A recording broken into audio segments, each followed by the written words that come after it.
I can Can hear you. anybody? You guys Yeah, we can hear can us. hear you. Okay, thank you. Yes.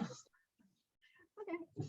Well, all right, Matthew, you still on there?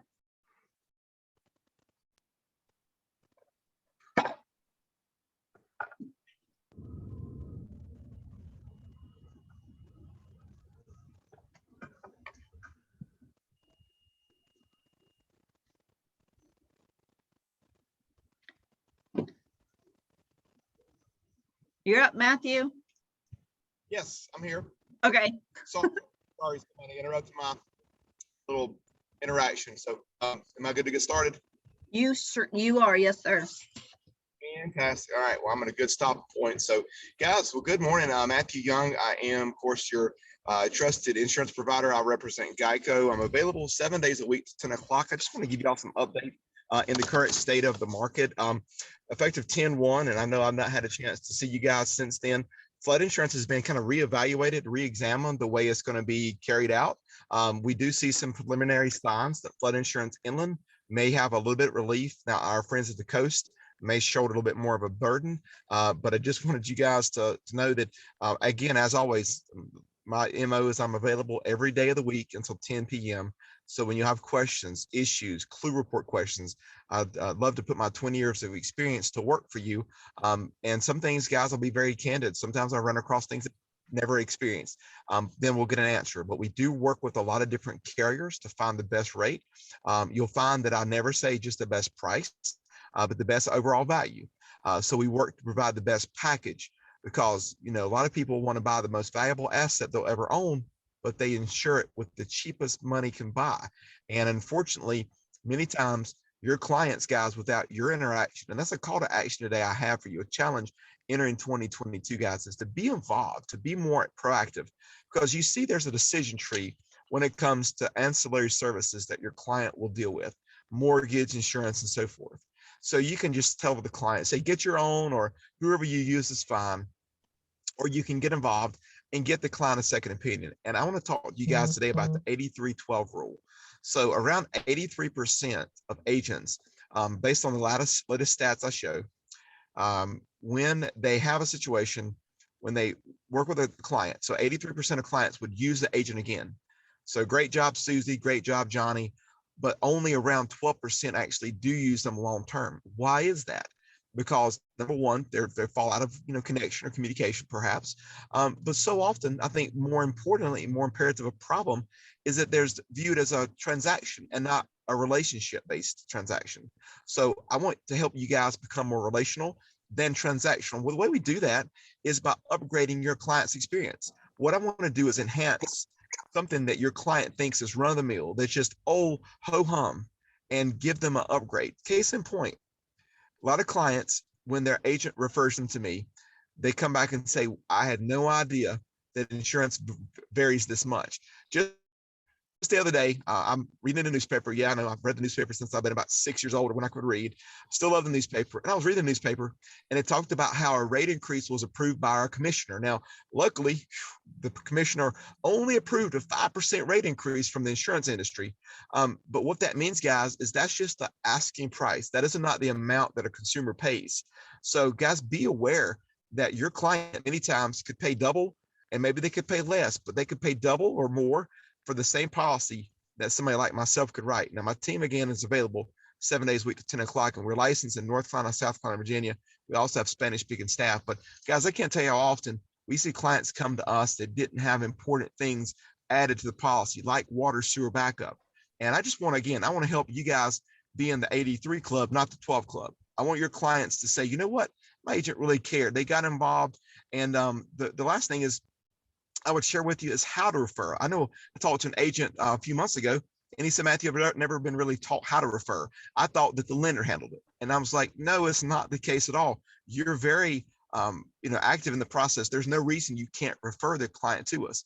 And it's all about process. If you guys say, here's Matthew's number, I'd recommend getting a second opinion. A very precious few percentage of your clients will call. That means they're ending up with companies that are not, again, presenting the best package perhaps. So when you say, I'm going to connect you, do a text or email intro, and guys, it'll revolutionize, it'll shock you how much interaction. And that way, then your client can come back and say, you know, I had no idea, but I'm glad you made the recommendation. I'm glad you got involved. So that's what we're here to do, guys, is just to be active, to help you have a different positioning, because I'll tell you, in today's age, we've got to find a way to stand out from the robots, and I can help you with that. And that's what I want to be here to do. So guys, as a reminder, again, I'm here 7 days a week, 10 o'clock. We do have some new partners that can write pretty much anything you guys deal with as residential realtors, mobile homes, vacant homes, secondary seasonals, Airbnb, you name it, we likely have a solution for it.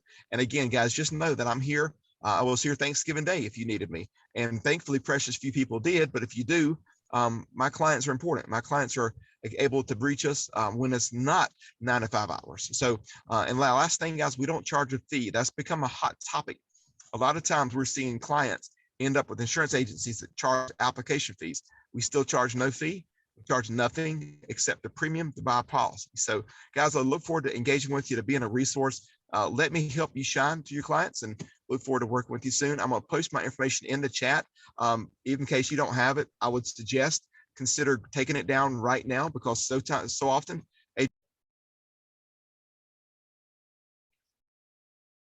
find your number, and that's heartbreaking to hear. So if you want to take it down, if you'll put it in, your number is 704-640-7253. And again, guys, look forward to working with you. I'm here for you. Anything you need, don't ever hesitate to reach out, and look forward to connecting soon. Thanks so much. Thank you, Melissa. Appreciate it, guys. Welcome. Thanks, Matthew. Take care. Thank you. All right. Will, you're up. All right, how's everybody doing today? Yeah, my name is Will Smith, and I am a state certified residential appraiser in North Carolina, and I've been doing it for 21 years. And I have a couple questions here that have been presented to me to answer. And if you would, when I read these questions and then I answer them, let me answer the question, and then if you have questions, feel free to step in after I give the initial response. And if you have any questions that are not on this paper, feel free to ask also. So I'm going to start with probably the best question that I received, and it is how do they go about placing values on unique homes that don't have good comps?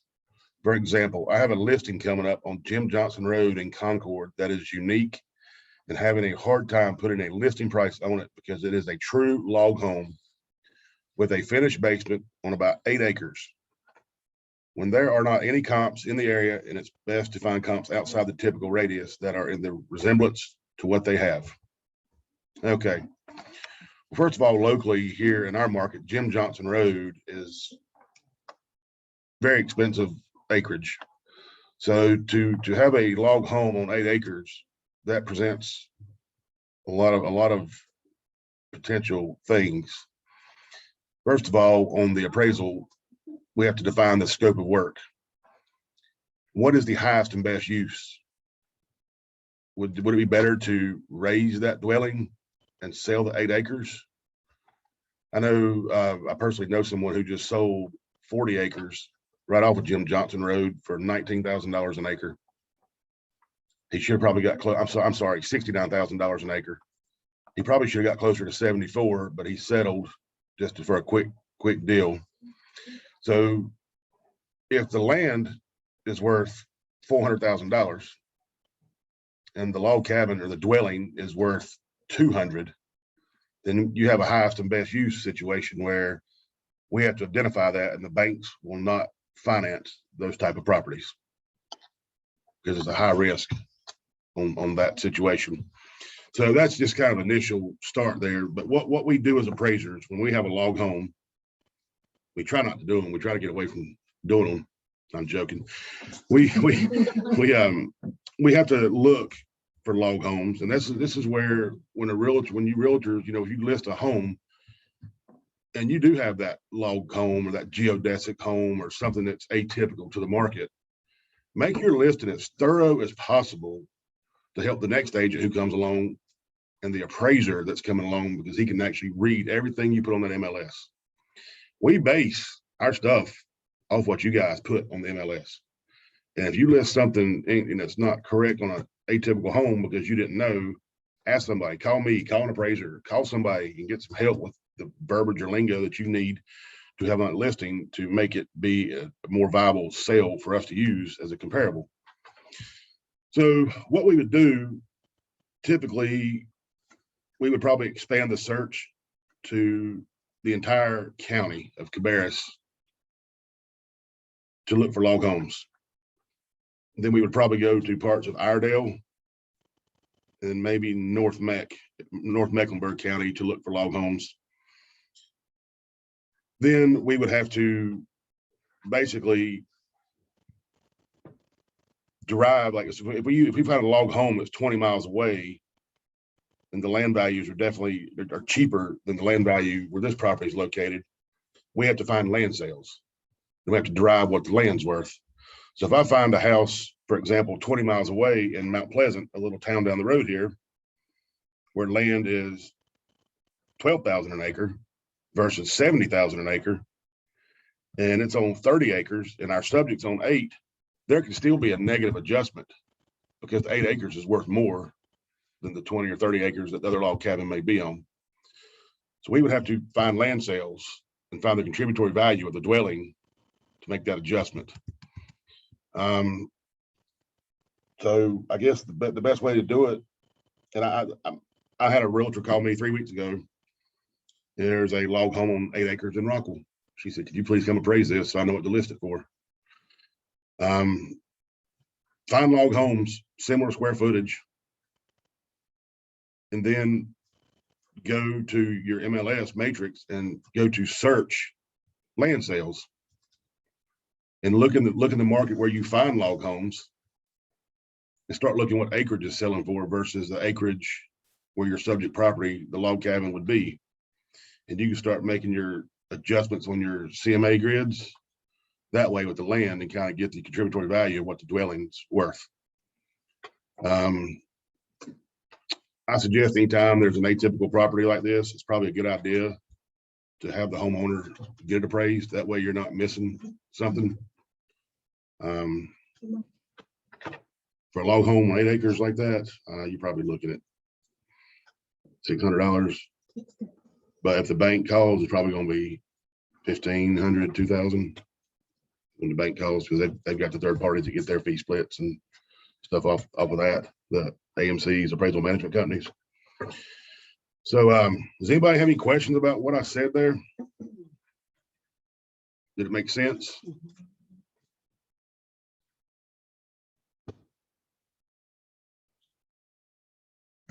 Mm-hmm. I don't see anything. So when you're looking at the land, do you have like, and I do tell people this, that 1 to 3 acres, the person buying 1 to 3 acres, the price is different than like 1 to 3, 3 to 5, 5 to 10. I mean, do y'all kind of have a range like that? It's not necessarily a range. It's basically linear regression. The more you buy, the cheaper it gets. If you buy 100 acres in Mount Pleasant you can get it for $7,000 an acre. If you buy a 1 acre lot, you're going to pay $35,000. And I kind of correlate that with gold and silver. How many people can afford to buy an ounce of gold? How many people can afford to buy 1 ounce of silver? So people can spend $35,000 on a lot, but they can't spend $600,000 on 100, even though it's a cheaper price. So we recognize that too on the linear regression. The more you buy, the cheaper it gets. So we try not to skew that. Like 8 acres on a log cabin, we may have to find something on 30 acres or 1 acre. And that's part of the complexity of having log homes on acreage. But how many log homes have you seen that are on 0.25 acres? They're always on acreage. So that's just kind of the nature of the beast. And you have to derive that number.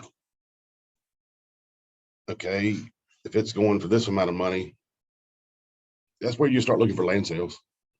Just go to your, and on log homes and atypical properties, we may go back 2 years to find a comp and do a time adjustment due to the increasing market. And that's just basically we use MLS to justify how much it's increased. Could be monthly, could be over a period of time where you see from, say if a sale is 2 years old And from January of 2020 till April of 2020, it may have increased 0.5%.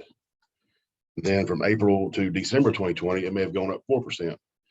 Then everybody knows, February, March of this year, they started going up 8-10% in 2 months in certain neighborhoods. And I've seen these new construction homes that somebody bought in 2020 for $250, and they sold it for $375.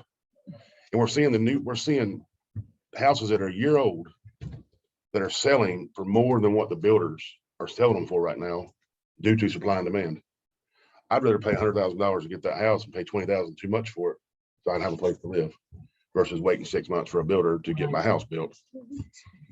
So I have another question about the land part of it. Does the zoning matter? Like if you've got property that was agriculture and it's now been changed to residential or a mix, does that make a difference? it does. It does. If you've got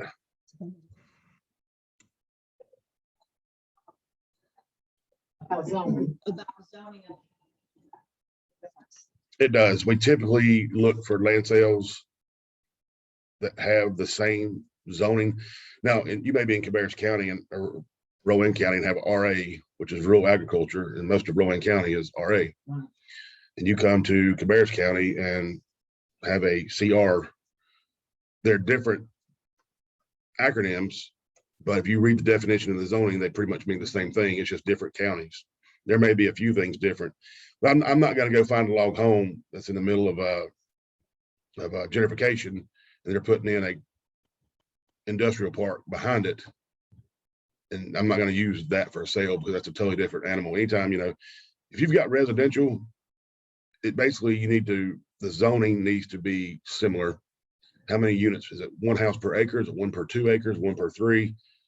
If you start getting into like a high density, then I probably would discard that sale and I'd put it in my file and keep it for reference, but I would not use something of that nature. I would find something with similar zoning. But once again, most log homes are on acreage, and they typically are going to have that type of country agricultural zoning that goes with it. Anybody have any other questions on that?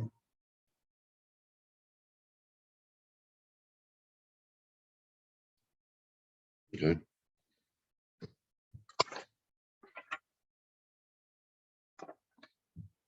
Okay, here's another good question. How do they come up with values with homes with nice in-ground pools? Is there a formula or something to come up with the value for the pool if we can't find neighborhood comps without a pool? That's a lot of questions there.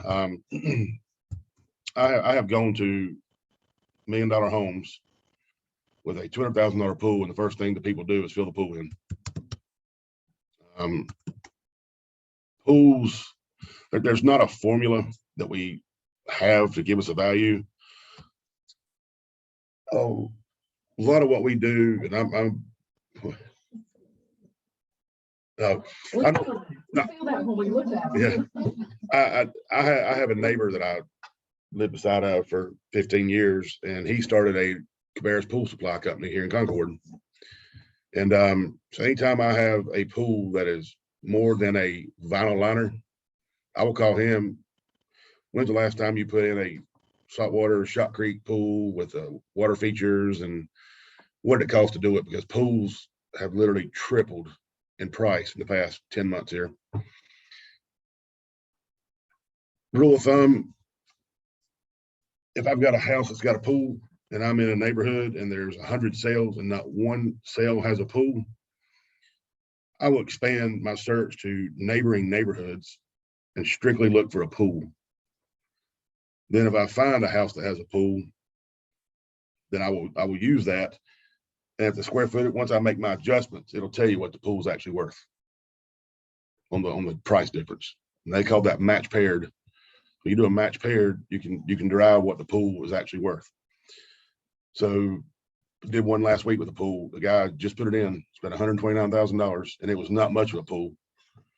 And after doing the match paired sales, the value of the pool was around $14,000 is what it brought on the appraisal. A few times I've actually seen pools be a negative adjustment. Well, in a slow market and there's people don't want a pool, that's the pools are a maintenance item. And people don't want that, especially when you're in a neighborhood that has 2 or 3 community pools. Why do I need that? And that's something people look at too. That's what, if you get to a neighborhood, it's a nice neighborhood that does not have a community pool, then you'll tend to see the pools bring more value. That answer that question for whoever asked it? I guess long story short, if you can get to know somebody that does pools for a living, just start picking their brain. Call a pool shop and ask them questions. And I know part of the problem too right now with the pools is my friend who's doing them, he's been working on one, he's been waiting 6 months just for the stairs, just to get the steps to finish the pool. Can't get the steps in. Got the whole pool done. Can't get the steps. And he got them 2 weeks ago and they were cracked. So you know, that's the thing about Hudson pools, they just can't get stuff in. So that's part of the issue too. But pools, I grew up with a pool. I love a pool. I want a pool. But my wife, parents live 15 minutes north, my parents live 15 minutes south, and they both have pools. So I don't have a pool because they're close, but one day I will. So they're not for everybody. And the pool kind of, to put that in perspective, houses with ponds, some people are terrified of ponds because the obvious, you know. I had a house that had a pond and I love living there. But as soon as my first daughter was born, my wife was like, put a fence up, you know. Okay, so you know, and another example, I'm sure a lot of people here in this office know this house. It's on Huntersville Concord Road, right near the Metrolina greenhouse. That great big house on the right with a big gate. Do y'all know about what happened there? Okay, it was a young couple. They were in their late 20s, early 30s, and I don't know where they got all the money.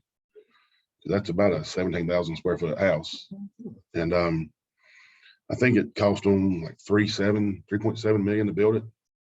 And if you remember, they built it within a year. It was on the market for sale, and it sat there for how long? Forever.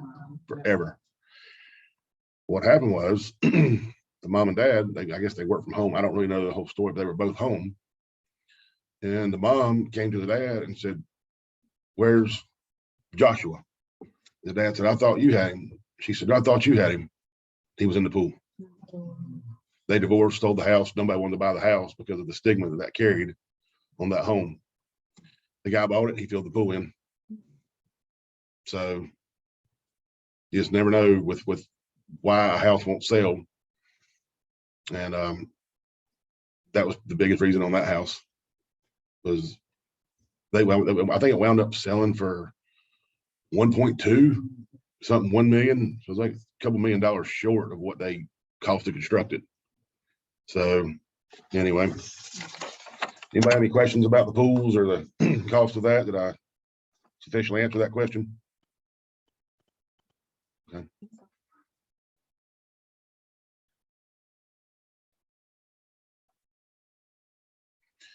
This is an interesting question I looked at. I put a lot of thought on this one last night. Does improvements such as new insulation and vapor barrier in the crawl space add value? Yes and no. Yes and no. I'm gonna start off with the no. Those 2 items are features every house should have, and they're very cheap to do. I would not buy a house that didn't have a vapor barrier and it's an insulation. That's something that should be done. It does matter if you're flipping a house and you're doing what I call a good job, not some of the stuff I see in the field where people put a Band-Aid on everything. If I go out and do an appraisal and you put in granite countertops and you've taken that mill house and you've turned it into a nice showpiece home and you don't put a vapor barrier insulation in it, it makes me wonder, what else did you skip? And I start looking in detail. If you cut that corner, what else have you done? That it's not just jumping out and biting me in the face. When you have insulation and a vapor barrier in a home that you've newly installed, it does add value, but you will not see a dollar adjustment on the sales comparison grid for it. It goes into where if you look on an appraisal and you see like a Q1, Q2, Q3, Q4, Q5, and C1, C2, C3, C4, C5. The Q is for quality, the C is for condition. You would see it like if it would be it'd be in the Q for the quality because it had that feature to it. If I used a sale that did not have those items and I knew that it didn't have it, then you may see the comparable be a Q4 versus the subject be a Q3. You may see $1,000 right there. And then I would specify in the appraisal, the adjustment for quality was based off these couple features that the subject had, but the comparable did not have. But typically, if you went in and your house is worth $200,000 and you put insulation of vapor barrier, it's going to be $200,000.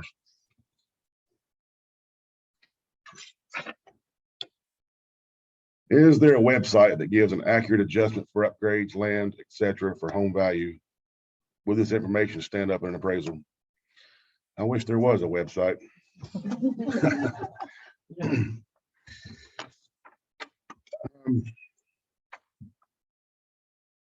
accurate adjustment for upgrades.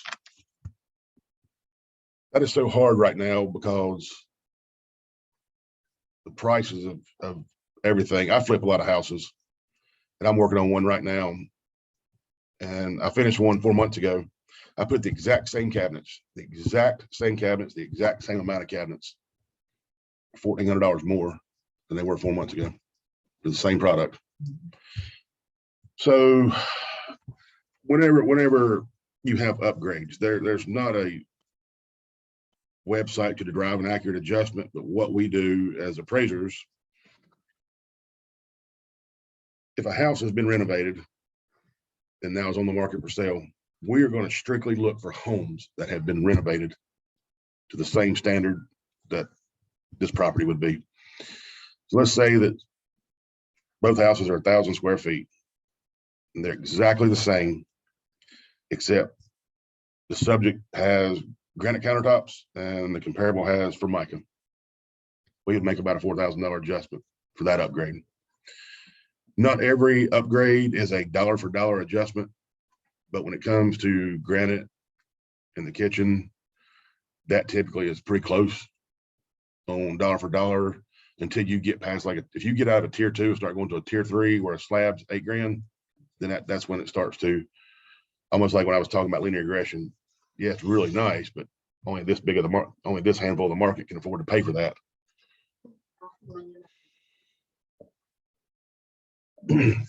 That used to be the case. Because a lot of the older houses here, you rip up the carpet and there's hardwood floors from 1940, and they're pretty hardwood floors.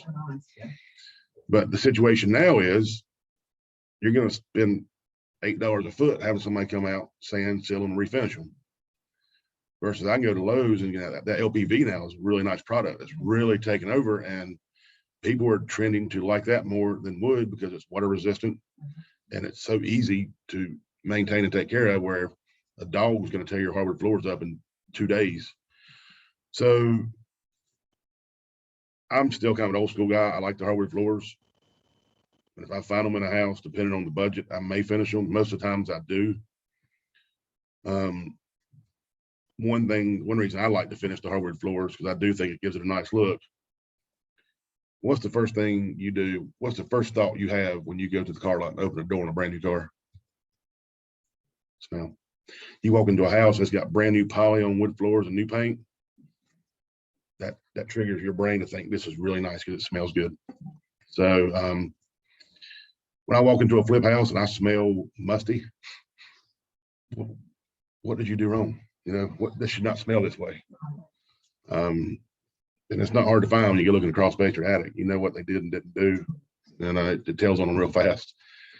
So as far as upgrades, typically they're not dollar for dollar. That would be something if you were looking to list a house with a lot of upgrades. Once again, you could call a builder and ask a builder what the certain upgrades cost, or you can call an appraiser and ask them. but I would typically look for sales that have been recently renovated to the standard of what your property is that you're getting ready to list. Then once again, you can start looking, okay, that one has granite, this one doesn't. That's the only difference. Then you can do a couple $1,000 and you've got it pretty close to being figured out.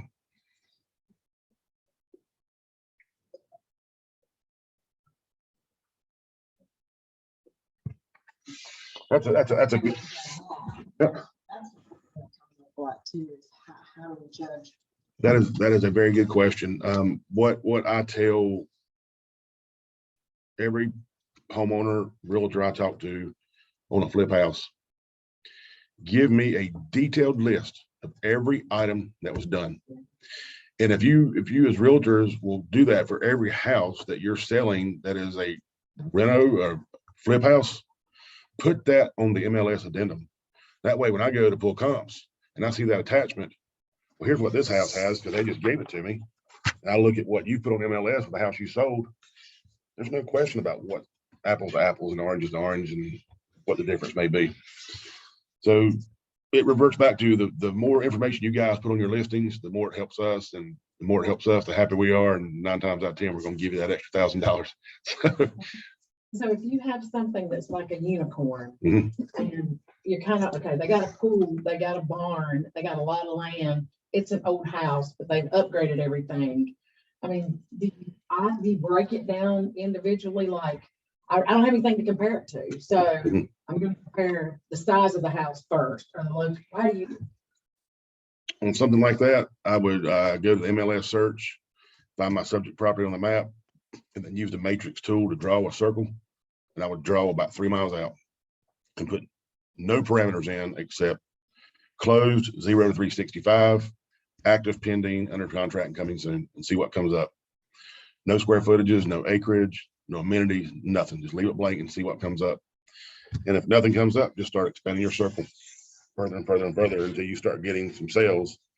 Then once you start seeing a surplus of sales, then slowly start putting in, go, if you're on 10 acres, go 1 to 15 acres, then see which sales go away. Then you can take that out and put square footage and go 500 square feet either side of the subject property. If you've got 1,000 square feet, say if you got 2,000, go 1,500 to 2,500 with nothing else in it and see what comes up. Then you can start seeing the sales that all of a sudden you're going to start seeing a couple of sales that keep popping up as you narrow that search down. Then you can go into adding a barn and a building and looking for those things. Now, a prime example, I went to a little town called Lexington a month ago, and it's exactly what she was just talking about. House was built in 1950. It was a 1,600 square foot ranch on a half-acre lot. Well, the lot behind it was a half acre. The other lot was 2 acres, and the lot beside of it was 3 acres. So there were 4 parcels with a house. And on the 4th parcel had a 6,100 square foot, awesome car shop, because the guy's a car collector. And he bought the house for his mother to move here and live. She from up north, she was older, to be closer to him. And the underwriting process is tearing me apart for that building because they don't like it. Because there are no sales. I went 40 miles. There are no sales with buildings like that. So I started looking around, what does it cost to construct that building? Okay, so that building would cost you $250,000 to build.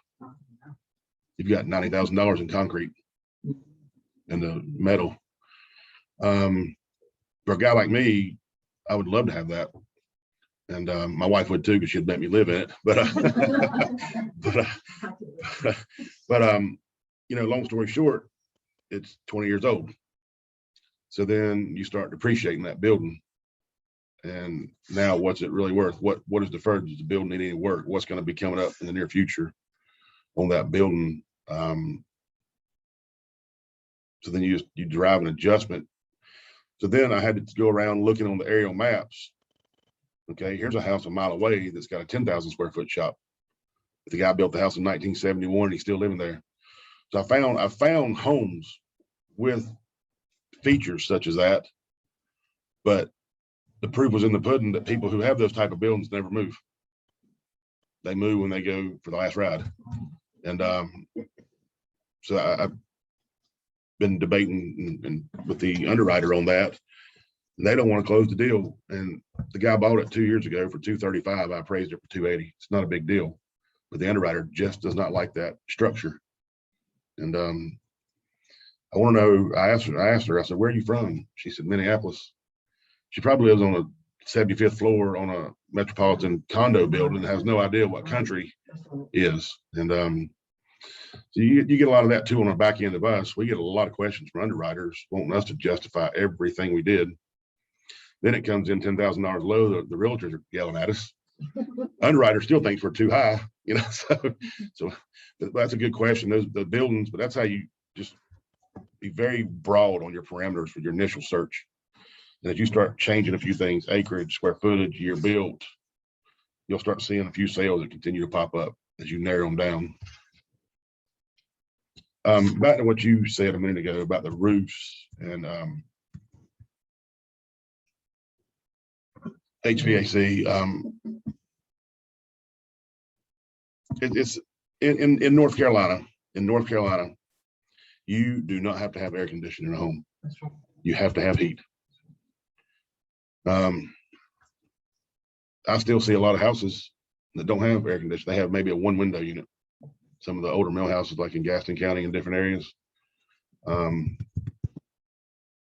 that warrants an adjustment. To me personally, you're going to spend on a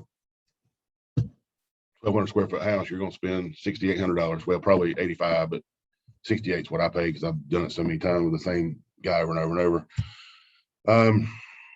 $6,800, roughly, say 9,000. I'm probably going to give you on the appraisal, if the subject property does not have central air, I'm probably going to make a $10,000-$15,000 adjustment. So that's an item that carries a lot of weight. How many people would want to buy a house without air conditioning? So that's a big one. The roof, the roof is like, somebody told me, the guy that trained me 20 years ago told me, does it really matter how old the roof is? I said, I think so. He said, it does, but it doesn't. He said, you have to have it. Would you buy a car without a motor? I said, no. He said, you have to have it. If it's wore out, then that should be something when a realtor asks the client, how old is your roof? If they say it's more than 20 years old, maybe put in your listing, we'll give $3,000 toward a roof allowance with full price offer or something of that nature. That way the people coming in to buy it, the roof doesn't look that bad. They're gonna give us $3,000. Guess what they're gonna do? They're gonna go live there 10 years before they fix the roof until it starts leaking. I'm dealing with some old farmhouse. Yeah, That's what I'm yeah. looking at. You know, honestly, Tin roofs. I like a metal roof, copper. I like that. They always leak, and they are a maintenance item. Those the neoprene rings on the screws, even though they overlap, they're not supposed to leak. Those neoprene washers have about a 5-year life before they just deteriorate. Wow. And my brother and my sister built huge houses out in Gold Hill in Rowan County, and they both put on these elaborate metal. I said, don't do it. Oh, it's gonna be just fine. My brother's house was 12 years old. He's just having a fit now. He's like, a little spot there, a little spot there, and he has roofers come out, and it's not an easy fix. You got to pull up sections of it to get back, and all these little washers are just gone. So yeah, for another 20 grand. So I think when you get into more of a custom home of that, like then you kind of expect a few things like that. So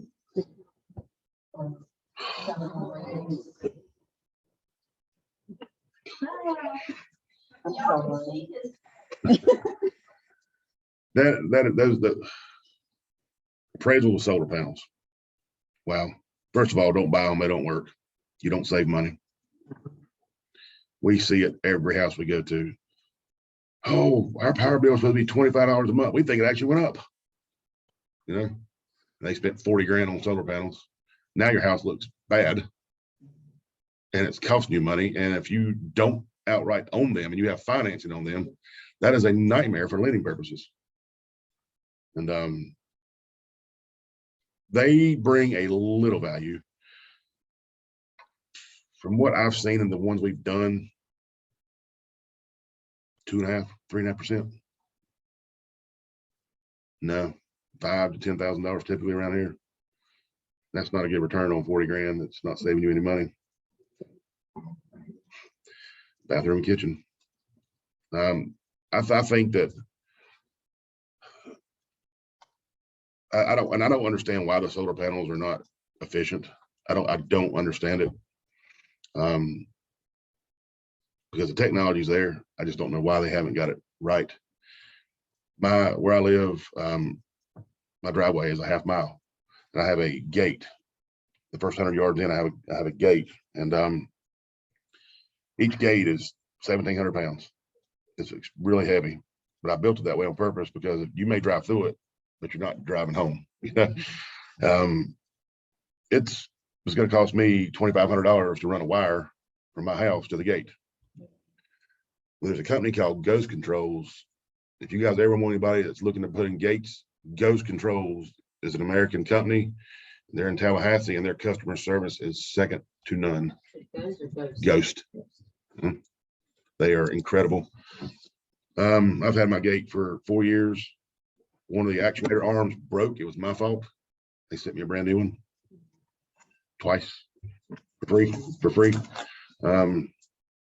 They are incredible company. But long story short, I've got a solar panel on top of my column that's 10 by 10, and it's kept a battery charged for 4 years, and opening those gates 6-7 times a day. So if they can have a little 10 by 10 panel open up 3,400 pounds of gate 6-7 times a day, why are they not efficient on your home? I don't understand that on the solar. That's why, you know, my office, we have my head guy Luke and I have been discussing. We're seeing the solar panel phase starting. People, the hype is dying, and we're seeing it regress to where we think maybe in the next 6 or 7 months you may get a negative adjustment if you have solar panels, because people don't want them. And I think a lot of that happened with, not getting political, with the election pushing for everything to go electric. People got real excited thinking it was going to be a great deal, and it's just not working out.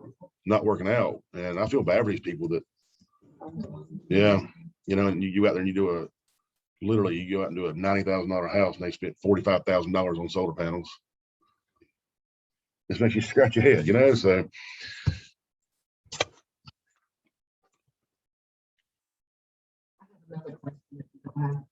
yeah, go ahead.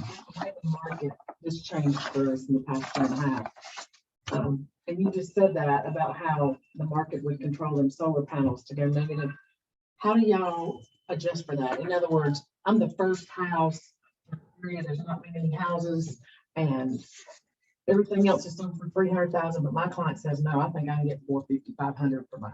And they do. How do you adjust for that?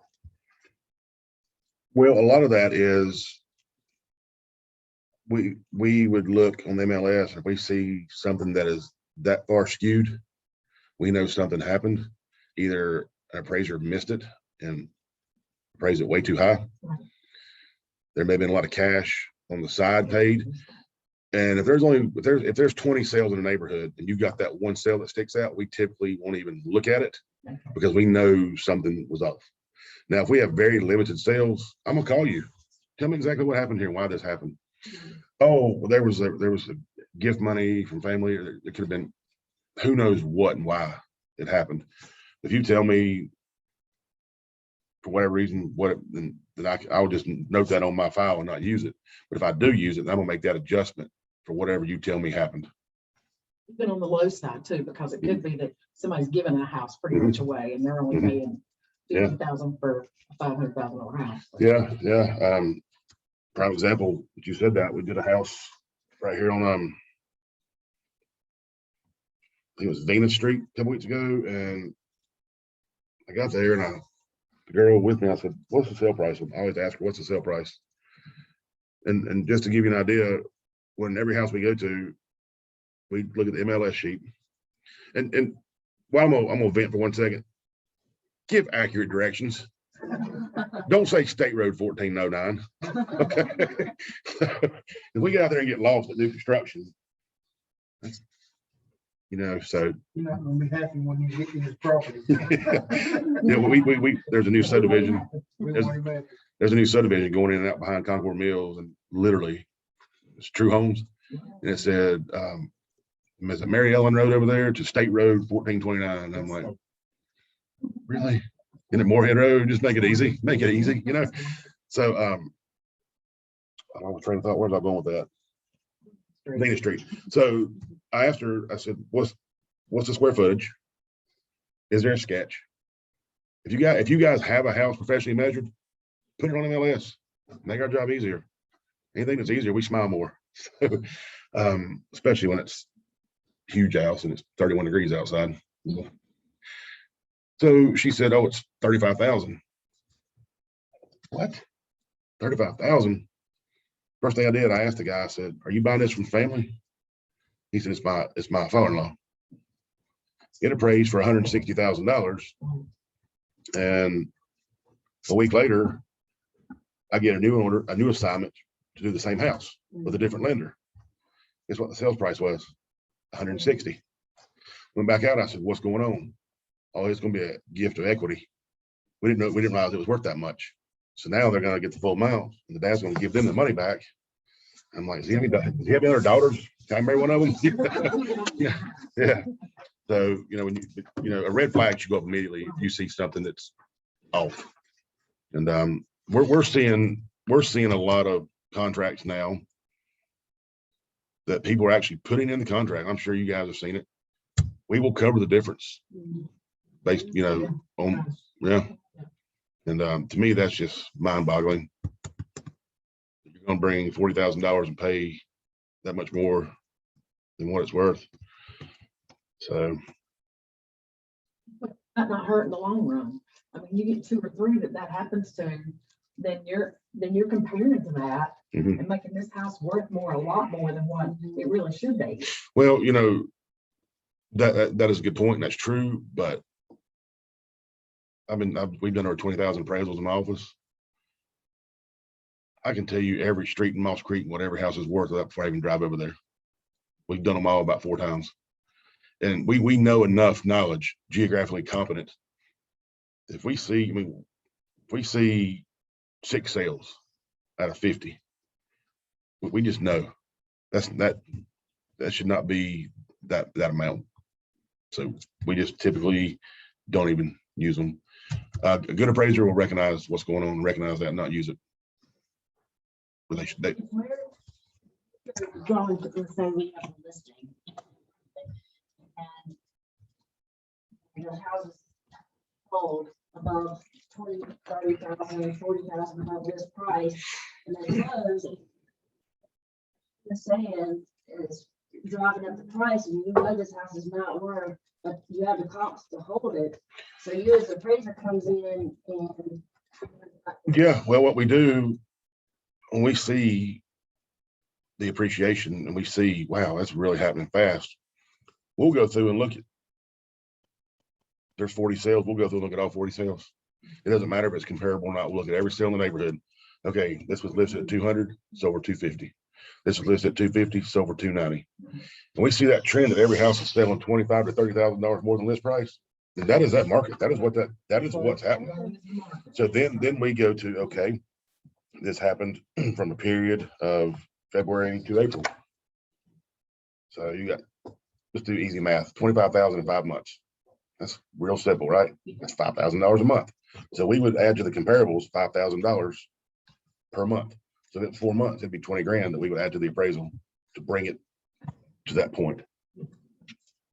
And they're not that easy typically, but here lately it's getting that easy because everything is selling for $31,000 more than this price, except the houses I flipped. I don't know why. I have a question. Does it help you if the selling agent tells you that the home was listed for 24 hours and we had 12 offers all above asking price. Does that help you at all? You know, because it does dictate how the house is doing in a sense, which is what the market is saying the house is worth. Yeah, absolutely, 100%. I was going to talk about that in a few minutes. Don't be shy. Don't be bashful. Give the appraiser everything you know. If That's I what I don't do. know, I mean, I normally tell them everything, give them a Yeah. copy of my measurements, all the upgrades, how many offers we got in what period of time. Because I mean, I think it's really hard for sellers right now. Yeah, the market is great and it's in their favor, but a lot of appraisals are coming in short. And I think I mean, and I don't know, every appraiser is different, but in my opinion, if I tell you, hey, I had this house listed for 15 hours and we had, 12 offers all above asking price, I would hope that that would help the appraisal. it absolutely does. I appreciate when I get that stuff because I incorporate that in my appraisal. I want the underwriter to see that you had 30 showing or 30 offers in 24 hours. It helps Okay. support what I'm trying to tell them. Mhm. I want Okay. I want the reader of that report to be able to read it as simple and easy as possible. And if I just say, hey, the realtor said they had 30 offers, no, here's factual data. This is right here. They are. That and then the underwriter goes, wow, okay, so you checked on page 1 that the market's increasing. There's a shortage. Supply and demand's out of whack. There's proof that it's out of whack because all these people try to buy this one house in 15 hours. Okay. Yeah, so anything you can give an appraiser, give it to them. You're not going to, a good appraiser is going to be thankful that you do that. There are some guys around here that I personally know that won't take anything from anybody. Not going to do that. I'm like, dude, you're missing valuable data. But a lot of those guys are in their 70s and care less anymore too. 3 appraisals a week for golf and beer. That's what they're doing. So anything like that is extremely important. One thing I want to kind of move forward with what you said. I had a big controversy a couple weeks ago, and it's not very typical to get into a argument, but a realtor really threw me under the bus, and I'm still angry at him for doing that. He called me up and he said, you did a bad appraisal. And I said, okay, what did I do wrong? What made it bad? He said, you came in $30,000 less than contract. I said, okay, well, let me look. I looked it up and I said, yeah, you're right. And he was talking, I'm gonna go to the state board, I'm gonna do this, I'm gonna do that. I said, that's fine. The appraisal's legit. It's just gonna cost me a lot of headache and time and money if you do that, but whatever you need to do. Well, all of a sudden, 2 people start talking to me. He's got the buyer and the seller on the phone listening and didn't tell me. And I went from 0 to 1,000 horsepower in about a split second. I said, let me tell you this. You listed it, and I can't remember the exact numbers. You listed it for 300. The offer was $90,000 more than list price. So they wrote the contract at 390. I appraised it for 350. And I said, I think I really tried hard and I did the right number on this appraisal. Well, he went on and started yelling at me. I said, well, let me ask you a question. I said, first and foremost, I said, you don't have dual agency. Where is the buyer's agent at on this call? How are you doing your fiduciary responsibility? This is unethical. I said, but I want to ask you a simple question. And I said, I want both the buyer and seller to listen to what I'm going to say, and I want y'all to answer the question. Do you think the realtor did his job properly? Well, why? Why would you ask that? If he listed it for 300 and it's worth 350, did he mess up? Hung up. And I'm like, so if you get a crazy offer and the appraisal comes in low, but it's above list price, be happy. Everybody made more money. The appraiser's not trying to kill the deal. We want to see y'all do well and everybody turn and burn. But if it comes in below list price, then I'd probably start asking questions in this market.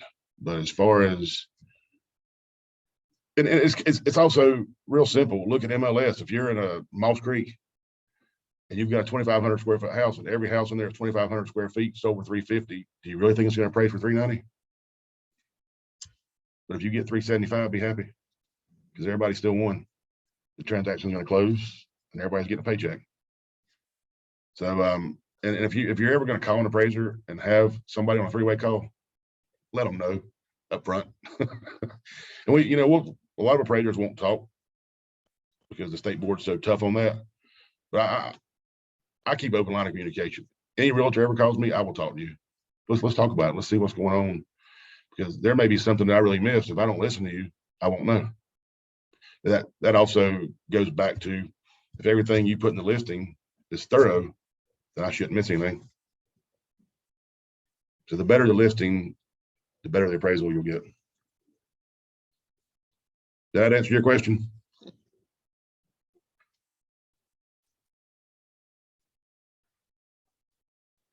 You Yes, you thank you.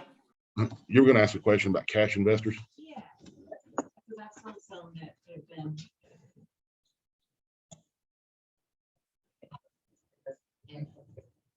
But yeah, I know.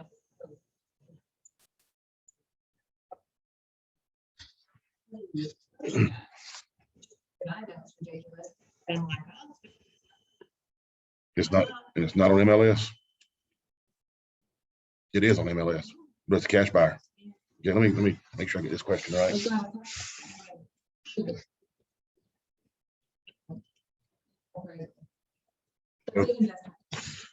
Like a hedge fund. Mhm. Hedge funds tend to overpay, and they can skew a market. So what we do too is we look on every sale that we use. We have to have two forms of verification: MLS and public records.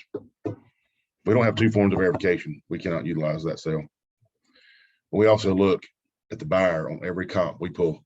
And if I start seeing John Doe, and I recognize he's bought 40 houses in 6 months, and he's paid over market value for every one of them, I'm gonna call you and ask you, who is this guy? You do a lot of work with him. Is he a hedge fund? Is he what's going on here, and why is he doing this? Because then we would pull those sales, and we'd probably list them in the appraisal. We didn't utilize them because of this reason. One of the problems that I'm seeing that it does concern me, even in a good market right now in our area, like she just mentioned, there's several hedge funds that are buying a ton of houses, and they're turning them into rentals. And if the market does start to slow down, those neighborhoods are going to just crash and burn. Because when the market slows down, first people that can't pay their bills are typically tenants. They're going to leave overnight. And when we do an appraisal, not so much on a what I call a single family home, but when you do a condo as an appraisal, there is a project information section on the appraisal. That is something that we have to get to do the appraisal. Most realtors, most underwriters, most loan officers do not know this. If we have to get it, it's typically around $150. It takes 2 weeks for us to get it. But we're already in the 11th hour when the appraiser shows up, right? Now we've got to wait 2 weeks for this property management, Henderson Properties, to send me something. Homeowners typically get 1 a year free. So if you're listing a condo, have your homeowner obtain the project information or the condo questionnaire and put it on MLS, or give it to the appraiser when he comes out, or leave it on the kitchen countertop, something. Because if the homeowner can get it for free, which is 99% of the time, if I have to go pay for it, it's going to go back to your seller at closing. They're going to pay more money because we didn't obtain that. So what that documentation tells us, it tells us how many parking spots there are, how many units there are. It tells us the budget, the condo budget. But the key thing on that is, how many units are there? How many of them are owner occupied? How many of them are rentals? If their condo building has over 30% rentals, most lenders won't do it. will not do it. I was in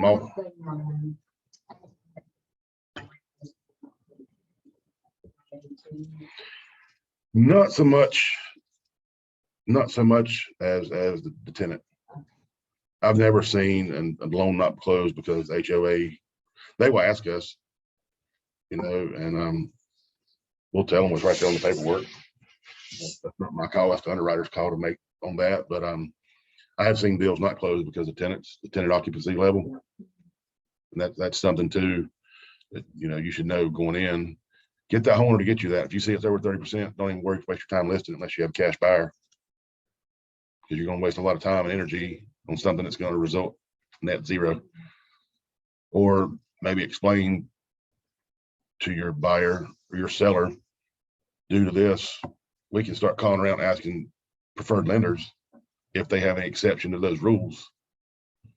And then maybe on your listing, these are the 3 or 4 banks that we have to use, or a cash buyer. And one thing I've gotten on my houses that I flip, I've just stopped. It's either conventional or cash. There's no FHA, no USDA. I'm done with all that. It's too much that goes on with FHA. You can get one appraiser to go out and there's a little piece of paint flaking right there. Right. Speaking of that, if you have a house and it's FHA and it's prior 1978, and there's any flaking and chipping paint, I don't care if the house was painted 2 years ago. I don't care if the house, if there's an outbuilding that's 1 year old. If there's any flaking and chipping paint, it has to be sanded, has to be painted. Do not leave the paint chips on the ground. They have to be gone. And I cannot tell you how many times we've had to go back out and that homeowner's got to pay $150 because they didn't know to pick up paint chips. And FHA will routinely send another appraiser out behind the guy to make sure it was done right on the FHA lead-based paint. The lead-based paint is one area that they have zero gray area. So just make sure your clients know to clean it up. I always feel so bad. It would take 5 minutes. Nobody told them. So I've gotten to where I go out now. I'm not supposed to, but I will tell a homeowner, this is what's going to happen because the year built. This is what has to be done. Don't leave paint on the ground. Clean it up. And so I started telling people when I see that's going to happen, but that's something you can tell your clients up front. And go ahead and get it done. Go ahead and get it done before you list it. That way it's done. It's not going to be an issue when we show out.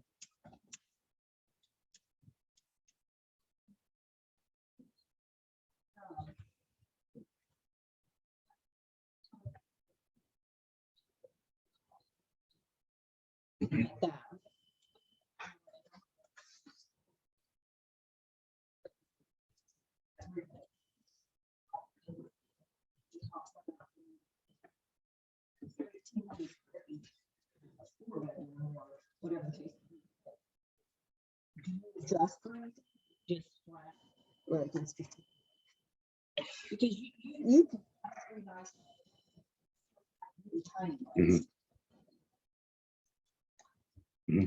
That's a good question. We just experienced that this morning, actually, on a house we did. The trainee that I have, I was talking with her. Went upstairs, had 3 bedrooms and a bonus room. Bonus room had a closet and a window. So I'm gonna elaborate more on a closet and window here in a second, but she was sketching it and labeling the room counts. She said, do I call this a bedroom or bathroom? I said, well, that's good. Let's go back to the office and let's pull our sales. It was over in Cambridge off Harrisburg Road. We found 4 houses identical to that house built in 1989, same exact house. 3 of them were listed as 4 bedrooms. 1 was listed as 3. So you know what we conform. It's a bedroom. That way it conforms. The market's really clear here in Kannapolis what a 2-1 versus a 3-1 is on a mill house. It's $40,000 all day long. You get a 3-2, then you're looking at about $65,000. That's just because we see them every day, and It's amazing that one bathroom and one bedroom can make that big of a difference on a $200,000 house. So that's 30% for a bedroom, a bathroom. But yeah, typically with what you're saying, if it's 1,500 and 1,500 and there's a fourth bedroom, I'm gonna ask the question, was that attic space that got added on? Because I know that floor plan in that subdivision, and I've never seen that as a 4-bedroom. Is that something they did after the fact? If, then I'll go look at the county records for permits. Was there a permit pulled? No permits, okay. Then I've got to wonder, was it done in a workmanlike manner? Or was it a 6-pack of beer and 2 buddies on a Friday night type deal? So to answer your question, 4 bedrooms versus 3 really doesn't make a big deal. 5 versus 3, yes. 3 versus 1, absolutely.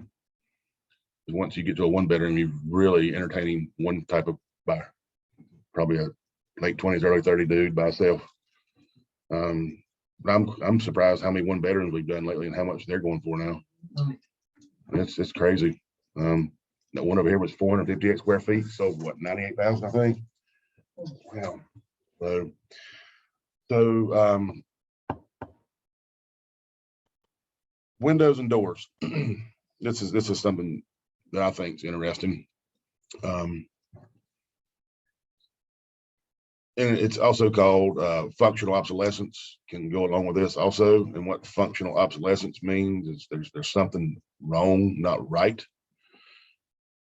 And we see this a lot in our market in these older mill homes. You have to walk through a bedroom to get to a bedroom. You have to walk through a bedroom to get to the bathroom. That is a problem if it was built after about 1950. If I walk into a house built 2021 and I've got to walk through the master bedroom to get in my bedroom, somebody should be fired. But on these older mill homes, we simply notate that there is functional obsolescence due to a poor traffic pattern. And then we explain you have to walk through a bedroom to get to a bedroom or a bathroom to get to a bedroom, and explain, however, due to the area of the home, it is considered to be typical. And we'll look for one sale that we know, even it may be a dated sale, but we keep a list of weird things in our office, like, okay, we need this or this. Like we just found a house on Lake Norman that's round. It's a round house on Lake Norman that just sold. We're keeping this stuff forever, you know? So you have that with the functional obsolescence, but we'll tell them that it's typical and there's no adverse effect. We also see a lot of these mill houses, the closet is in the hall. You know, a bedroom on an older home does not have to have a closet to be considered a bedroom. You have to have a window for ingress, egress in case of a fire. Does not have to have a closet. Does not have to have a closet. I don't care who tells you what. Probably around the late 40s, 50s. But you get a 1920s, 30s, 40s mill house, it's just got to have a window. We did a house a couple weeks ago, built in 1999. The dude added on to a big walk-in closet upstairs on the attic and added a bedroom. Put a huge, nice closet, no window. His feelings got hurt real bad because he made it really nice. He spent 30 grand on the bathroom that he put in there with it. No window. You have to have a window. If you have a home that has bars on the windows, they have to function. And an appraiser will check every bar, every window. Because if the bank finances a home and we don't check Hey, how you doing? It's Quentin. Talking to you about the 11 acres this morning. Yes, What about, there's the second Yeah. story, do they have to have the guards? The locks, you know, where they can't go up the cellar, locks is what they're called. Yeah. They do have. to. Yep. Let's say when- Ceiling height, that's another good thing. Ceiling height are 7 foot, knee walls are 5 feet. basements are 7 feet. If I, knee wall's 5 feet. 7 feet. If I go into a basement that's got a drop ceiling and it's 6'8", I'm letting it ride. Because I know there's another 1.5 feet above that drop ceiling. You may get the one guy that gonna ding you on 2/10 of an inch. Yeah. If I can reach up and touch it, we're good. So there's a lot of houses around here that some of the ceiling heights, and I have about knocked my head off going through some doors before. Looking down, typing on my iPad, door 6 foot. Are you kidding me? That really hurt. But you know, on an older home like that, a 6.5 foot ceiling height, we're gonna let it ride. It's functional obsolescence, but that's typical for the area. But if you go to flip it and you open up a wall and you've got to bring everything to code, then that ceiling height's going up. If you anytime that you're renovating a home and they call it opening the walls, if I'm gonna add a bedroom or a bathroom, then everything in that house has to be brought to code. Your electrical, plumbing, HVAC, you have to do everything. And that's where I know I'm doing this appraisal. I know you did that. And I know you didn't permit it because the county would not let this ride. You still got 2-prong wires on the receptacles. So, and I go look under the house and it's still old copper cast iron pipes, and they didn't have to put PEX in. So we catch those things. We recognize, okay, now that goes back to what I was talking earlier with the Qs for quality. Yeah, it's a flip house, but it's poorly done, so it's still a Q4. I'll give you credit for the condition on what you did on the interior, but as far as the quality, you're gonna get dinged a little bit because you didn't just put a Band-Aid on it. What else did you say? You said something else. Ceiling heights. Yeah. So if you got an older home, ceiling height's really not, unless you're getting below 6.5 feet, then, you know, 6'2", then you're going to start getting into some issues. But we see a lot of the houses that are 6'5", 6'7" around here. We're fine with that because that's typical for that area. I have a question about a basement into the window. If you have a room in a basement that you would think would be a bedroom, if it's in a basement, does it matter that no window can count as a bedroom? Basements do not have to have windows because they're below grade. That's what I thought. Okay. If it's truly below grade. Basement's true. Okay. That's my house. Yeah. Yeah. Y'all's better? Yep. So, yep. As long as there's access to a door. Yes.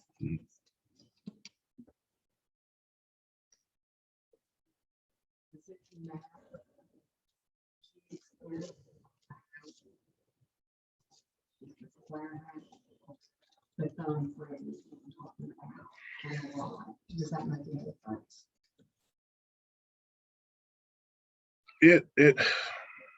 It does, but it doesn't. If I'm going in like to a subdivision, everything is a 1,250 square foot ranch, square, 40 by 60, whatever it is, you know. When I go to a subdivision and they've got bay windows and 22s and 45-degree angles, there's a good chance the other houses are going to be built by the same builder with the same quality. That's where your design comes into your quality. So, On that same note, okay, we're in the country, you're around town. You got a mobile home sitting beside, I mean, you know, a 1970s mobile home with every car they ever owned sitting there with it right beside of a $500,000 house. Is that gonna hurt that $500,000 house? no, it does not. And the reason that does not hurt that $500,000 house is because your market who wants to be in that area already expect some of those things. Okay. Because the person who's going to buy this 70 acres and put a 4,000 square foot house up can probably afford to put gates and privacy fences and trees and landscape, whatever, berms, and don't have to deal with it. Yeah. Yeah. If you're across the road from a junkyard, that's a problem. We get a lot of questions about water towers and train tracks. And airports.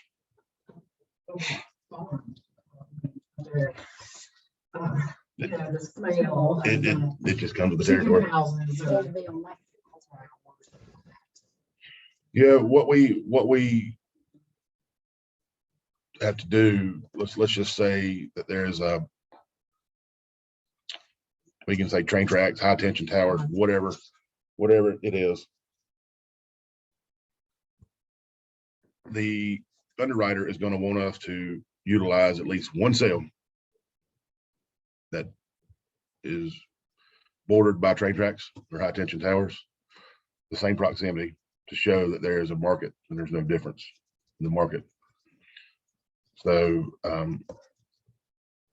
here locally, if we have a house over here on the tracks, and it's been renovated, and we find a house that's not renovated but on the train tracks, that's where that list of improvements you put in on the MLS shows me exactly what they did, how much it's worth, and how much adjustment to make for that comp, because it's on the train tracks but it's not been renovated. If it's sold for 150, this house is under contract on the train tracks for 210. You put $90,000 of upgrades into this house, you're probably looking at about 60,000 on the adjustment. That brings that 150 to 210, which is where you're at on your listing. So high tension towers, radio towers, airports, as long as the sales you use have these same, they call them external factors, and there's an abundance of sales, then when I have a property that's located in the flight pattern, the Charlotte Douglas, which I think everybody in 7 counties now is in the flight pattern, the Charlotte Douglas or Concord, I will go to that neighborhood and I will type in the subdivision name. If 30 sales come up, then I will click single line item, print that off, put it in the report, and show the underwriter, the reader of the report, that the subject property is in the flight pattern. And we'll take a picture of the jets going over to show them the proximity, then show them there is no adverse effect because there's been 30 sales in the past 40 days or the past year, whatever it is. We'll show them that the market is still silent and it does no adverse effect on it. There is one neighborhood over near Yorkmont that it's so loud you can't even talk. And I don't know how people deal with that. Every 2 minutes, literally every 2 minutes, 16 hours a day. I think it's something that people just block out.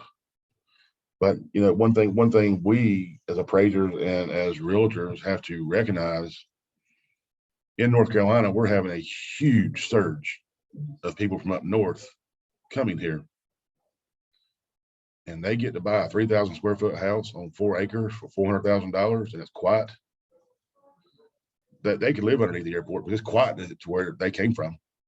There's a couple jets going by, who cares? You know, so you got to think as what is customary to them. And now what they are coming that makes them over the moon happy. We're like, I don't want to be 10 miles from an airport. But this person who lived on top of the subway in a 600 square foot studio apartment, this is heaven. So you have to take that in consideration too. And I think that's part of the driving factor is so many people are moving here, and that is skewing the values to an extent. I have one more question. I promise. I have some more. You're from this area, so you're familiar with like the lakes, but if I had an appraiser coming in from that was downtown Charlotte, the appraisal for me, like up at Lake Tillery, and I felt like he didn't have all the information. I mean, should we want somebody local that's aware of our growth and our environment? And I mean, it doesn't hurt to when you see an appraiser schedule an appointment, pick up the phone, give them a call. I just want to talk to you a few minutes, tell you who I am, and I just want to ask you a couple questions. How long have you been appraising? How many waterfront homes in Lake Tillery have you done? When's the last time you did one? And if he gets mad, then he probably getting mad for a reason, because he hadn't been there in a while. He probably is not maybe as geographically competent as he should be. But right now in today's market, appraisers aren't skewing very far. There's so much work right in the back door that I'm not going to drive to Lake Tillery. I wouldn't drive to Lake Tillery and do an appraisal right now if you pay me $1,500, because by the time I drive down to do that one, I can do 5 right here, 2 miles away. So people right now are generally staying very compartmentalized for the most part. So when you're hired by a lender though, the lender calls you, I mean, is that, because a lot of times that's where we're getting our appraisals from, is from the lenders. We have to sign up with these companies and get on their approved list. And we have to sign documentation with every one of them that we are geographically competent in the markets that we say we cover. And every year, they send out every year. We have to fill that out every year and tell them, yes, we are still geographically competent in that market area. There are certain areas when I get a phone call to need you to go to Frog Pond. No. But when it's your best clients and they're sending 100 appraisals a month to your firm, you're gonna go occasionally. But I'm gonna tell them I haven't been there in 6 months. It's gonna take me 2 weeks to do it. But I'll go do it. Is that gonna work? If they say yes, then I will call a realtor. I haven't been there in 3 months. I need you to give me all the data you can give me. And if an appraiser doesn't ask for help when he needs it, he's wrong. He or she is wrong. So don't be scared to pick up the phone and call the appraiser and just ask questions. Ask them. And if they start getting upset and angry, then they're probably not the right guy for the job.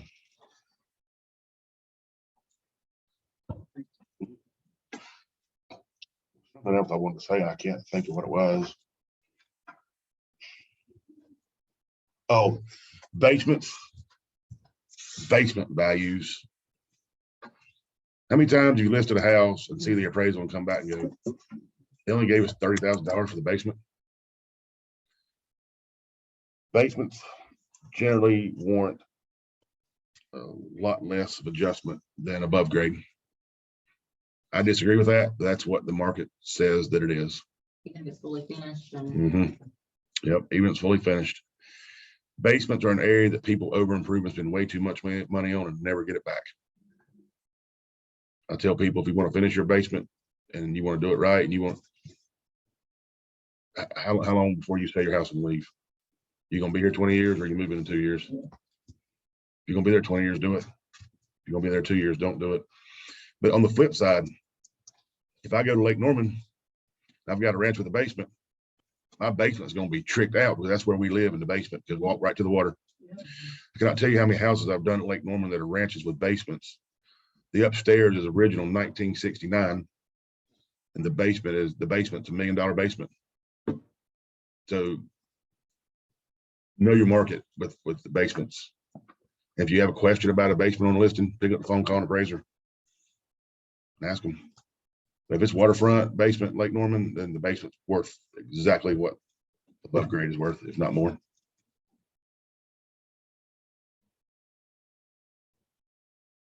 Some of the basement adjustments are starting to go up, just due based on construction costs to build them now.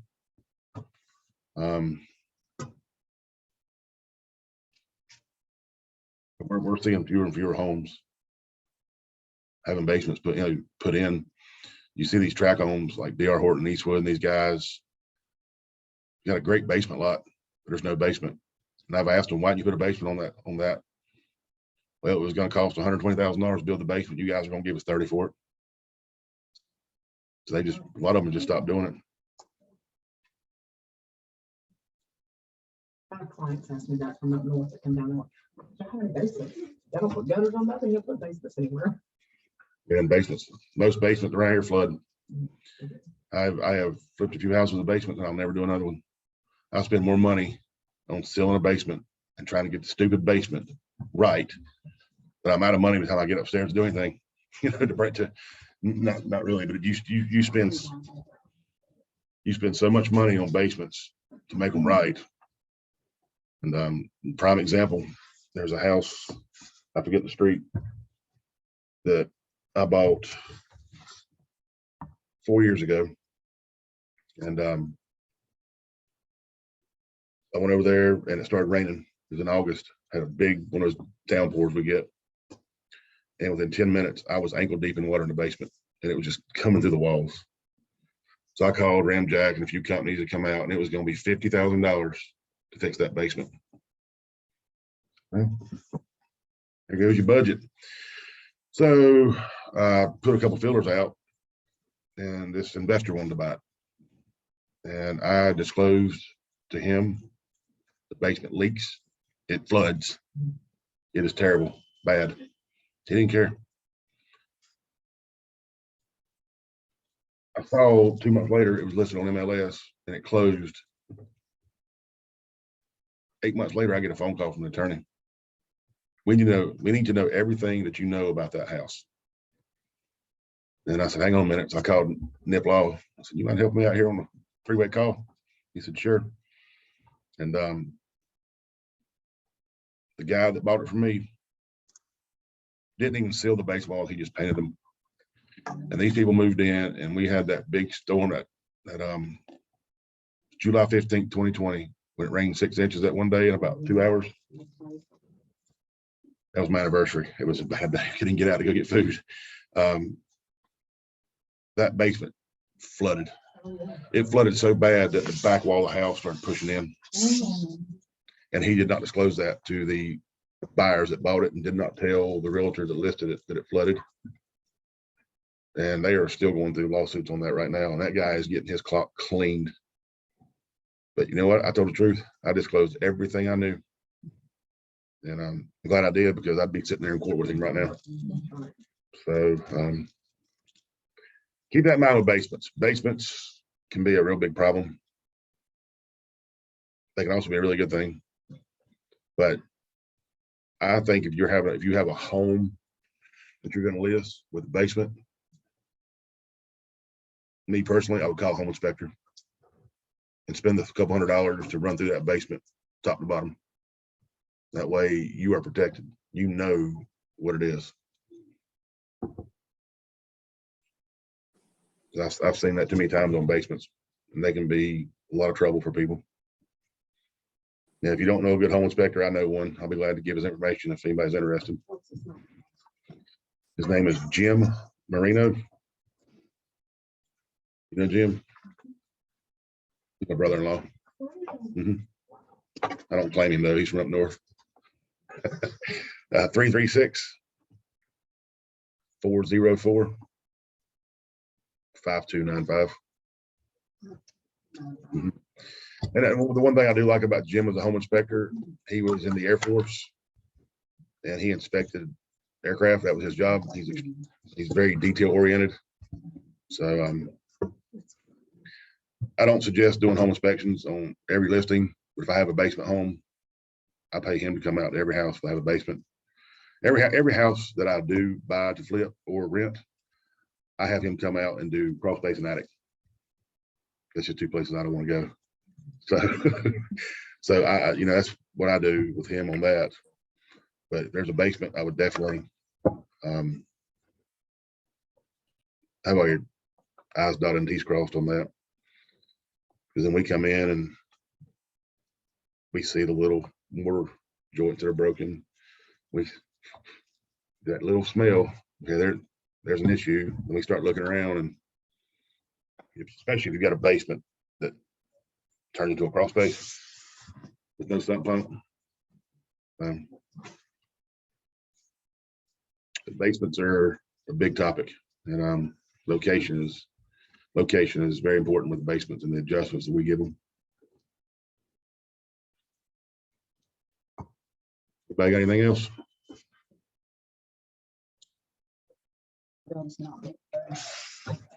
Okay. She is asking about a custom built home, not in a subdivision. And that's a very complex assignment. So because everything's going to track builders, track homes. You've got 7 different floor plans in the neighborhood. First thing we do as an appraiser, if we're doing a custom home, I'm gonna ask you who built your house. Which custom builder did it? I'm gonna research them. I'm gonna look at houses they've built online. I want to see their quality of work and their craftsmanship and see where they're at. Now I've established that, so I know their quality of work. I've seen your house. Now I'm gonna go to these other builders that I know they're custom builders and see what they build, their quality of work. And I may go 10 miles down the road to find a sale, But I'm not gonna do a true home versus David Weekly comparison or Simonini type. I want a true home with a true home or a Simonini to a Simonini. So I'm getting the builders that are similar quality construction. Once I establish that, then I don't care if I have to go 20 miles to find sales. I'll go back to the land, like we discussed earlier, how you make the land adjustments and go back to what's the land worth here versus there. Cost of construction is going to be similar. The quality is the same. So that's how that would happen. And that's a lot of work for us to do. One thing I will say on new construction in a subdivision, we have to have one sale from the builder in the subdivision, one active listing from the builder in the subdivision, one resale, meaning not new construction, from the subdivision or a competing subdivision, one sale from a competing subdivision that is new construction from a competing builder. And we have to have 5 of those. And we have to put in the report who built which house. We have to discuss the upgrades. Are these builders similar? Is Eastwood similar to D.R. Horton? Yes. Is Ryan Holmes similar to Eastwood? Yes. Then you get LGI and Essex and True Homes. That's a whole league of themselves. So you have to, that's how you do new construction in a subdivision. They're getting really tight on those, because what's happening is you've got True Homes coming out here to Flow Store Road and in the country, and they're building 400 houses, and they're the only builder. They dictate the sale prices. Why is that lot $40,000 more than it was 6 months ago? Because you left one tree on it for a lot premium. That's why they want to see what other builders are doing. Are they controlling the market? The first thing happens, you have 150 appraisals done in 4 months. They're building that fast. Now that market, if the numbers are wrong, is there. That's where it's at now. So that's why they're wanting us to go around and use different builders and different sales. So what if neighborhoods were maybe out?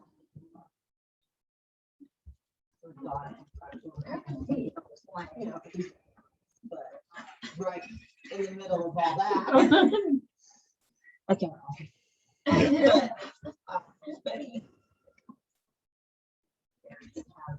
all these old homes and buildings and so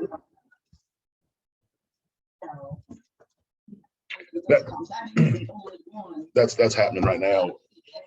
And we're on Noda on Lola Street. And David Weekly came in and bought all those houses, and tore them all down. And they're building townhouses on that street now. And they're 550,000 to 620,000 sale price. We've got a bunch of them. But we have to do the same thing. It's not in a subdivision because it's a street. So we look around Noda and we find a townhome built by Cityscape or whoever. Same thing. It's just not, the parameters are not defined to a subdivision. So we have to find the same 5 sales with different builders and resales. That way it doesn't show that one builder's controlling that niche, that market. And another example of that is we're doing one right now. It's in Vermillion. Y'all familiar with Vermillion over near North Stone on Huntersville? I forget the builder. I just looked at it when I came here. I think it's Philly. I can't remember for sure, but the good thing about that's it. Yep. The good thing about that is you've got 6 different builders in that neighborhood, so we don't have to go down the road 10 miles. They're all the different builders are in that subdivision, so we can pick. Here's a different builder in the same subdivision. They're competing against each other in that subdivision, which makes our job easier. So think about that too when you're doing maybe a new construction listing or something. That is there more than one builder in the subdivision? If not, what's the guy across the road building? Is he going to hurt my values, or is he going to bring our values up? You've got, you know, progression and regression. You don't ever want to be the biggest house with a pool in a subdivision. You want to be in a 1,200 square foot house, and everybody's 3,000 square feet around you. Then you get into what's going on Lola Street, gentrification. I was out there a couple weeks ago, and my trainee was with me, and we pulled up, and there were 3 guys sitting on buckets across the street.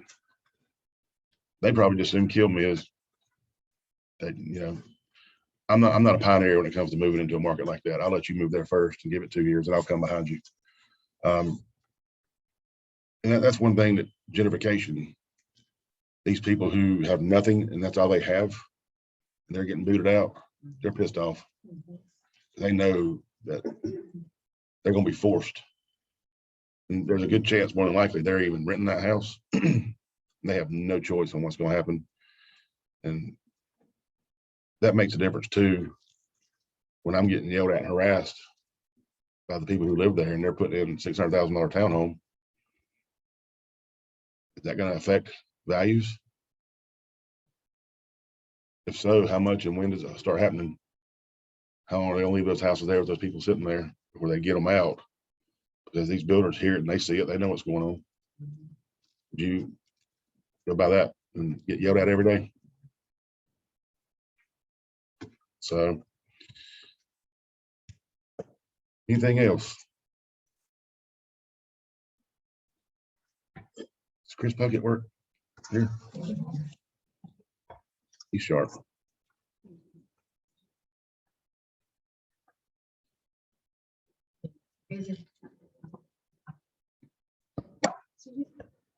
Like true homes, as you were saying, like what the new experience like mine, but on for the story you got.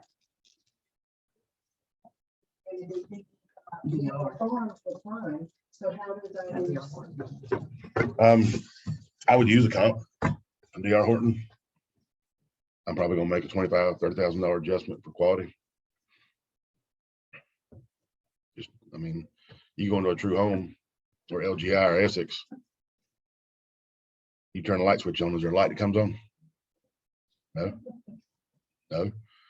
People don't realize that. They're all excited. We're getting our first new home. You move in, you turn your light on. You know what? I didn't think. You'll get your lamp, plug it in. That switch controls the switch over there as you turn your lamps on. And that goes into quality. And that's a real thing those builders do. And the worst was C.B. Morgan. I mean, how the hell are you building 4,000 square feet for $121,000? That's what they were doing back over in Ramsgate and Halstead, in those areas. When the market crashed, one of those 4,100 square foot homes they had got the big V in the back of it, and it appraised for $61,000. I felt so bad for that guy. He just bought it 2 years ago for $135,000, and I'm like, I was always curious, like how they could build that cheap. Is there even a profit margin? You know, then that Chinese drywall stuff started happening. I'm like, wait and see if C.B. Morgan and buy all that Chinese drywall. You know, y'all remember that? Oh, yeah. It started smelling like rotten eggs in people's houses. Spraying the walls. I know they're putting spraying the walls. It's like the Top ceiling. copper ceiling. Yeah. Just Mhm. walls and ceiling sprayed. Yeah. Yeah, so you really got to get familiar with your builders and know who builds what. That's a big thing. And when you run your CMAs, don't let those 3 or 4 skewed sales make you think that house is worth $40,000 more than it really is. And don't call the appraiser up and go, you missed these sales when they're 7 miles away, built by David Weekley, and we're looking at a DR Horton. We see that all the time. We see realtors send us sales we missed. We missed them. They're still active. You know? Okay. So we see all that stuff, and that's why I like doing this. So y'all know what we have to deal with, and we can make these jobs easier. Mhm.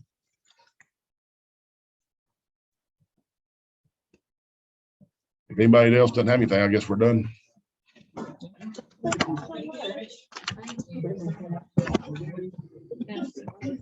Yeah, Randall. Thank you. Are you serious? Oh my God. Oh my God.